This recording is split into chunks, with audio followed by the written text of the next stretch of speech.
আসসালামু আলাইকুম, সবাই কেরম আছেন? আশা করি ভালো আছেন। আর আপনাদের দোয়ায় ভালোবাসাই বোন পাবনার উদ্দেশ্যে রওনা দিলাম। আর আমি খুব কষ্ট করে ট্রেনের ছাদের উপরে উঠেছি। ট্রেনের ছাদের উপরে উঠতেই দেয় না, তা খুব কষ্ট করে উঠেছি।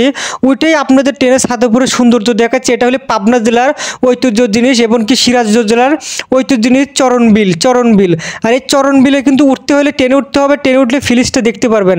আর এই ট্রেনে উঠে যে ছাদের উপরে উঠে আমার এত ভালো লাগলো ভাই রে ভাই, বিশ্বাস করেন।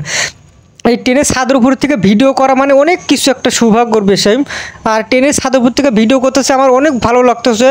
আর চারপাশটা তাল গাছে খালি ভরপুর। আর এটা হলে পাবনা জেলার এমনকি সিরাজগঞ্জের মাঝামাঝি চরণবিল। আর এই চরণবিলে আসতে হলে আপনাকে দৃশ্যটা অনেক সৌন্দর্য দেখতে হবে। আর এটা হলে পাবনা জেলার ভিতরে পড়ছে, সিরাজগঞ্জ আর পাবনা জেলার ভিতরে। চারপাশটা দেখেন, ট্রেনের মাঝখানে বসে রয়েছি ভাই। কী যে ভয় করতেছে রে ভাই, কীভাবে যাইতেছে ট্রেনটা, কত স্পিডে যাইতেছে ভাই। তাহলে আপনারা বিশ্বাস করেন কত কষ্ট করে ভিডিওটা না করা হয়েছে ভাই। আর আপনারা ভিডিও দেখেন না ভাই, আমার ভিডিওটা দেখবেন বেশি বেশি করে। আর এই ভিডিওটা আমি বেশ দেখতে চাই 1000 শেয়ার করে দেবেন। এই ভিডিওটা সবাই শেয়ার করে দেবেন বেশি বেশি করে। এই ভিডিওটা আপনাদের শেয়ারের একটা কারণে এই ভিডিওটা অল বাংলাদেশ মানুষ দেখবে আর মানুষের কাছে ভালো থাকবে।